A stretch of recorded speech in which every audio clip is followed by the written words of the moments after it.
വിശുദ്ധ ഫ്രാൻസിസ് അസിസിയുടെ 800-ാം ചരമവാർഷികത്തോടനുബന്ധിച്ച് പ്രഖ്യാപിക്കപ്പെട്ട ആത്മീയ വർഷാചരണമാണ് Franciscan വർഷാചരണം.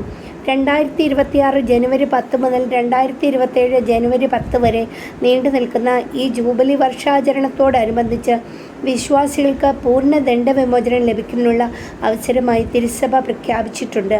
Franciscan സഭയുടെ കീഴിലുള്ള പള്ളികൾ, ആശ്രമങ്ങൾ എന്നിവ സന്ദർശിച്ചും പ്രത്യേക പ്രാർത്ഥനകളിൽ പങ്കെടുത്തും വിശ്വാസികൾക്ക് ഈ കൃപ സ്വന്തമാക്കാം. രോഗികൾക്കും പ്രായമായവർക്കും വീടുകളിലിരുന്ന പ്രാർത്ഥനകളിലൂടെയും സഹനങ്ങളിലൂടെയും ഇതിൽ പങ്കുചേരാവുന്നതാണ്. ഒരു മാലാഖയെയും വൈദികനെയും കൂടി ഒരുമിച്ച് കണ്ടാൽ ഞാൻ ആദ്യം വണങ്ങുന്നത് വൈദികനെയാണ്.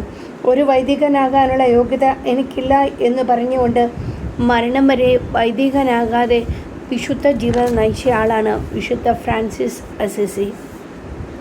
എല്ലാ ജീവജാലങ്ങളിലും ദൈവത്തിൻ്റെ സ്നേഹം കണ്ട അദ്ദേഹം പരിസ്ഥിതിയുടെയും മൃഗങ്ങളുടെയും കാവൽക്കാരനായി അറിയപ്പെടുന്നു.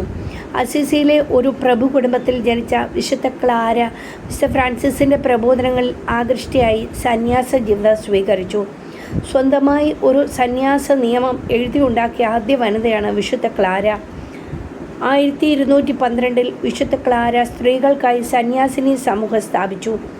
വിശുദ്ധ ക്ലാരയുടെ ഗുരുവും സഹോദര തുല്യനായ സുഹൃത്തും ആയിരുന്നു വിശുദ്ധ ഫ്രാൻസിസ് അസിസി. ഇവർ തമ്മിലുള്ള ആത്മീയ ബന്ധം ക്രൈസ്തവ ചരിത്രത്തിലെ മനോഹരമായ ആത്മീയ കൂട്ടുകെട്ടുകളിൽ ഒന്നാണ്. തങ്ങളുടെ സൗഹൃദം കർത്താവിന് ഹിതകരമാണോ എന്നറിയാൻ അവർ കർത്താവിനോട് ചോദിച്ചപ്പോൾ വേനലിൽ ഉണങ്ങിക്കരിഞ്ഞിരുന്ന പ്രകൃതി പൂക്കളും സുഗന്ധവും പച്ചപ്പും നിറഞ്ഞതായി മാറി. നല്ല സൗഹൃദങ്ങളുടെ മധ്യസ്ഥരാണ് ഇവർ. ഇരുവരും ചേർന്ന് സഭയിലും സമൂഹത്തിലും വലിയ മാറ്റങ്ങൾക്ക് തുടക്കമിട്ടു. ഭൗതിക സമ്പത്ത് ഉപേക്ഷിച്ച് ക്രിസ്തുവിനെ അനുകരിച്ച് ജീവിതവും ലളിത ജീവിതവും കഠിന പ്രാർത്ഥനയും പാവങ്ങളോടുള്ള കാരുണ്യവും പ്രകൃതി സ്നേഹവും ദാരിദ്ര്യവും പ്രത്യേകതയാക്കിയ ഇവർ ലോകത്തെ സ്വാധീനിച്ചു. പഞ്ചക്ഷരധാരിയായ വിശുദ്ധ ഫ്രാൻസിസ് രണ്ടാം ക്രിസ്തു എന്നറിയപ്പെടുന്നു. തിരുസഭയിലെ ഉന്നതരായവർ വിശുദ്ധ ഫ്രാൻസിസിനോടും വിശുദ്ധ ക്ലാരയോടും ഉപദേശങ്ങൾ ചോദിച്ചിരുന്നു. നമുക്കും ഇവരോട് പ്രാർത്ഥിക്കാം. വിശുദ്ധ ഫ്രാൻസിസ് അസിസി, വിശുദ്ധ ക്ലാര പുണ്യവതി, പാപികളായ ഞങ്ങൾക്ക് വേണ്ടി ഈശോയോട് പ്രാർത്ഥിക്കണമേ. ആമീൻ.